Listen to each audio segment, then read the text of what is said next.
Well, Kyrie, talk about the performance of your team tonight. You came out with a lot of energy, a lot of enthusiasm. The Clippers came back in the third quarter, cut it to single digits, but then you turned it on. Talk about the performance of the team tonight.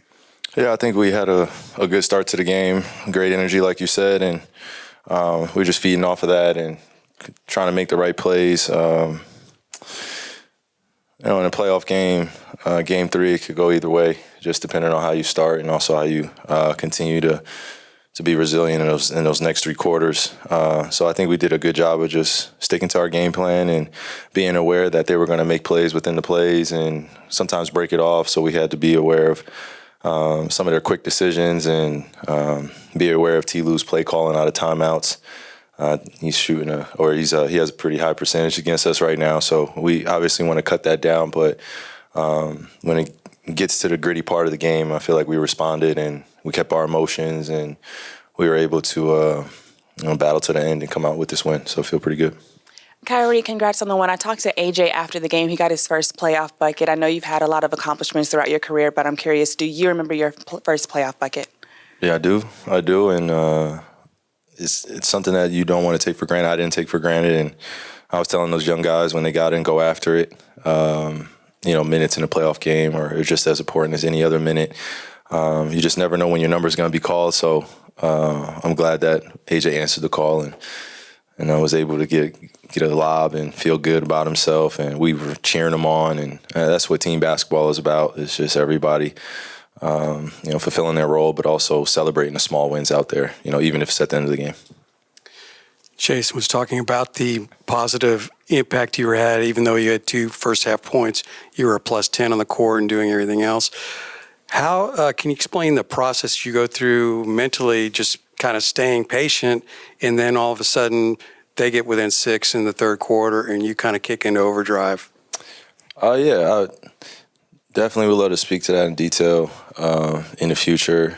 I'll answer your question. I was saying I would love to talk to the younger generation about it because there are things that I struggle with as a young player, especially in high intense moments where you're kind of used to having the ball in your hands, or you look up at the scoreboard, which a lot of us happen to do. I know I'm not the only one, and sometimes if you don't see your points total looking like normal, you can psych yourself out of the game, and you can end up being in a position mentally where you're not able to still impact positively. And, that's something in competitive sports we don't talk about often. It's just the external pressure that people put on themselves to live up to certain expectations when it's just one game. You're playing in the playoffs, and if you look at the history of the game, there's not a fancy formula that all these championship teams had. They just continue to battle, continue to do the little things on the defensive end first, and then allowed their offense to flourish. If you look at some of the greatest players in history, some of their, low moments, they didn't score much, but they had a huge impact on the game. So I try to have that same approach mentally, emotionally, spiritually, and then allow my physical talents and abilities to play out in the right time and right situation. So just being mature about it, man. It's 2 points, so the F what. It's about winning the game at the end of the day and making an impact when it's needed most. Kyrie, how do you think you guys, and PJ in particular, handled the extra chippiness that occurred in the fourth quarter? I was just telling my wife this other day. I think we spoil the fans in the regular season in terms of how many points are scored and how, it's a different style of basketball. When we get into the playoffs, and it gets a little extra chippy. And, I think when you're seeing the true competitive nature of certain guys, it's human, and you got to be able to control it. That's the key to all this. And if you're going to dish it out, you better be able to be ready or prepare for somebody to dish it back to you. So you just got to pick and choose your battles wisely, know who you can get under a little bit mentally, and just focus on the big picture at the end of it. That's overall. It's just don't get kicked out of the game. But if you are, then just make it worth your while, and just make sure we're winning.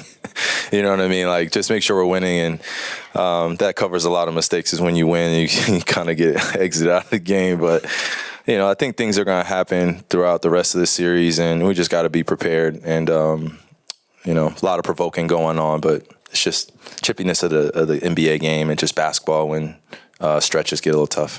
Is there any benefit to embracing that the theater of competition? You said what? Is there any benefit to embracing the theater of competition? Embracing the theater? What do you mean? What comes with it? Exactly. With playoffs or just in basketball in general? Just playoffs? Yeah, you have to embrace it. And you also have to be conditioned mentally and physically to be able to dish it out. I think that's what you're seeing right now is both teams are saying physicality, and you got to be able to do it for 4 quarters and still be able to run your offense at a very high level, still stay efficient, don't force yourself into a one-on-one matchup, and then defensively be there for your teammates and continue to stay locked in and focused. So, again, it's a chess match. You kind of just answered my question, Kyrie. When you're playing against an opponent who is not 100% and they can also often be seen as a wounded animal. And how do you guys maintain your focus to stay aggressive and disregard that and get your job done? Yeah, just making the main thing, which is winning the ball game. They're going to throw guys at us. We're going to throw guys at them. They have depth. We have depth. In a playoff series, I don't think anyone's really 100%. So we're all battling through something physically, but I think mentally, when you can galvanize the group and trust that when you go out, someone else will fill your spot and continue to bring the energy, continue to do the right things on the offensive and defensive end, and that takes one stressor away from you if you are wounded, or a little injured. And I know a lot about the injury bug, especially in the playoffs. I could think back to just my Boston series where I played 20 games in that season, and you just don't have that extra gear. And everybody's been playing, 60 games in the regular season, then you come into the playoff series. It's a little tough. I think some of the greatest can do it, but when you're going against some guys that are really clicking at the right time, it's a little difficult to get your rhythm. So the playoffs are a different level. You don't get a chance to just fire away at will like the regular season. Every possession matters, and for us, we just want to focus on our main thing, which is again winning the ball game. To follow up on that, what has helped you guys click so easily this second half of the season, if you will? We just took a look in the mirror and we had a lot of bonding time off the court, and we just did things as a team, and we went through adversity. We talked about it. We were very honest in our therapy sessions that we used to have after games sometimes, or at times, and we just were ready to move on to the next thing. We don't have time for distractions. You got to eliminate all those. So that's been the pretty much the MO in our locker room is, when teams are coming at us, look back at the times where we did not live up to our standard and use that as motivation and energy to continue to put your best foot forward. And I could live with the results, and I'm sure as Luka walks into and J Kidd and the rest of us, we could live with the results if we put our best foot forward and the team just beats us that night. Or we're not shooting particularly well and we can rely on our defense or vice versa. So just keeping the big picture ahead of us. Hey, Kyrie, you're 19. You first forced 19 turnovers, 12 steals, I think 7 or 8 blocks. To put it in the NBA theme this year, is the Mavs defense a thing now? I don't know if we're necessarily looking for recognition. We'll see if this journey continues and we get to the big stage, and we can honestly be judged at the end of the season that way. But it's just another game 3, and us just going back and watching film tomorrow and continuing to see where we can get better, because we definitely weren't perfect tonight. I feel like we did some great things, and it's we can celebrate that, but overall we just know we have to keep that hunger inside of us and continue to want to be better. Kai, when we usually discuss foul trouble, we'll say 3 fouls in the first half or 4 fouls in the third quarter. You picked up your 4th, and you only had 2 points, but the rest of the game, you had 19. You didn't pick up another foul. How did you manage that? How do you usually manage that? And how did you have so much success throughout foul trouble tonight?